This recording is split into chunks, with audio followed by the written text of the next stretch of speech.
But another beautiful day, and we're back outside.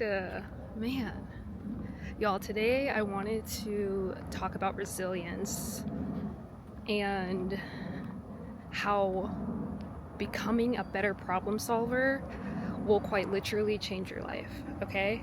So, I know a lot of things have been going on lately in the collective and on an individual basis, right? A lot of things that may feel chaotic, it may feel like, things are just not going right.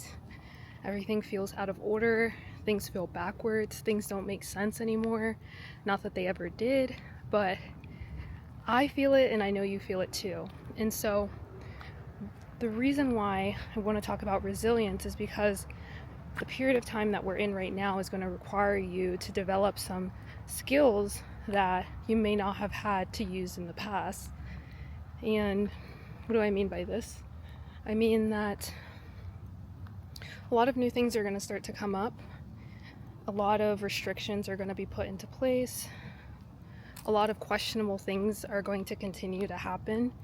And we cannot become subject to these things. We cannot go into fear. We cannot choose to give up. We have to keep going. Like I said, on an individual basis and a collective basis, we must keep going, keep going. It's okay to take breaks, and it's okay to have moments of rest, to recuperate and reset. However, we cannot give up. We cannot drop out. We are warriors. We were chosen for what is currently taking place at this moment. Now, let me talk a little bit about what resilience means. Resilience is the ability to face challenging circumstances and situations, figure out a plan, a strategy, and move through them and overcome these challenges. It's going to require a lot of critical thinking. Is going to require a lot of self-actualization, self-awareness, stepping out of your comfort zone. Because for a lot of people, their entire lives, everything has been about programming. It's been, you do this because you're told to. But now, being resilient is going to require us to do things differently. It's going to require us to solve our own issues. It's going to require us to not get pushed into a corner and to find our own way out. Mind you, you have so many people supporting you, right here on YouTube, in your own community, in your own family. There is support out there, so part of being resilient is going to mean tapping into your community, tapping into your surrounding support system. So that's resilience in a nutshell. And the reason why I mentioned it's so important is because things are changing rapidly on an energetic level, economically, politically, socially.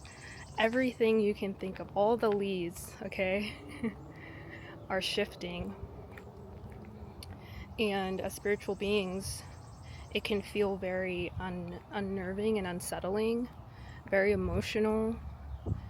Our higher selves are asking us to wake up in a bigger way than we've ever been asked to wake up before. And so this is why I mentioned taking time for rest is going to be crucial, because as this awareness and awakening is beginning to take place, and it has been for quite some time, it's going to feel energetically draining, but that doesn't mean it's time to give up. That means it's actually time to recharge and come back 10 times better than you were before. And this is where the resilience comes into play. One minor example, and the reason why this topic came to me was, recently just dealing with my own issues and such, and had a day where I just hit an energetic block, an energetic wall. And everything, it was one of those things where nothing was going right, everything was going wrong.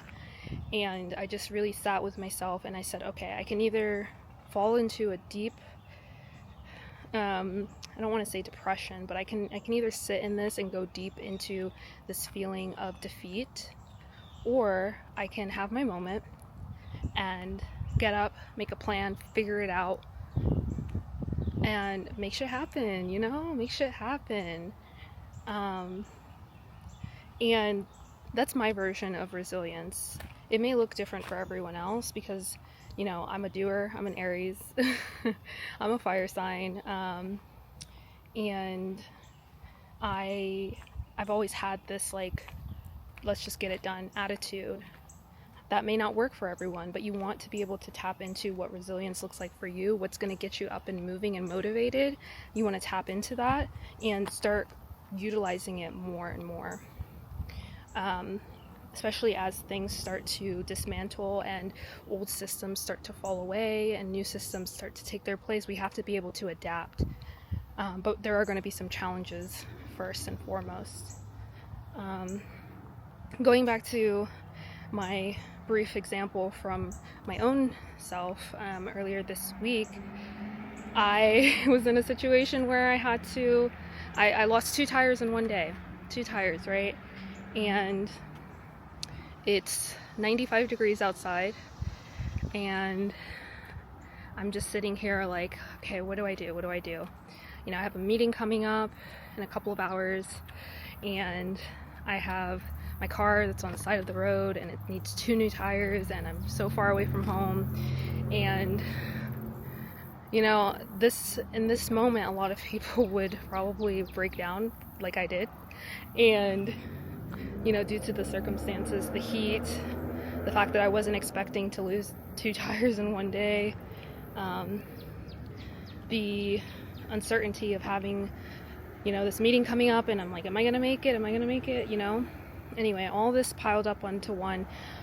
Not to mention, a couple days prior, that's when I hit my energetic block. And so I'm in a very emotional state right now. Anything quite literally can trigger a meltdown, and it did. However, I really sat with myself, and I trusted that I was going to make it through the situation. And then all of a sudden, I call a guy who owns a tow truck company. It's just him, and he's like, listen, I'll cut you a deal. Let me know where you're at. I'll come to you. We'll figure this out. And he then points me into the direction of a used car guy that he uses, a used tire shop of some sort, saving me over, I want to say like $300-400. And so I was really, really appreciative of this man who didn't have to go out of his way to do all that he did. But essentially everything always works out. And so this is where I want to add a little note about resilience, is that you're not doing it alone. Whether you're tapping into your community or whether you are working with your sources, your guides, your team, they're always going to be there with you and for you. And sometimes they have to show us these difficult situations, and they have to put us in uncomfortable spots, but we have to meet them halfway. We have to be willing to show up, and they will help guide us through the rest of the way. I know my example was very minor, but I find it to be quite common, that people find themselves in similar situations and they just tend to feel as though everything is working against them. But in reality, this is all part of a divine plan, and my message to you is to just continue to be resilient, continue to show up and trust that your guides, your spirit team, source is there to meet you halfway and will never give you anything that you can't handle. Remember that you and your higher self are on the same team. You guys are working together to put you into a position where you come and you fulfill all that it is that you came here to do. So yes, that was quite heavy, quite deep, but I just want you to remember that resilience is key, and you are in a time and space where you need to use it now more than ever. Resilience is just your ability to problem solve. And so you don't want to just leave problems lingering. You don't want to leave things to chance. You want to be able to get on top of things and watch as you begin to align with your desired reality. Thank you guys.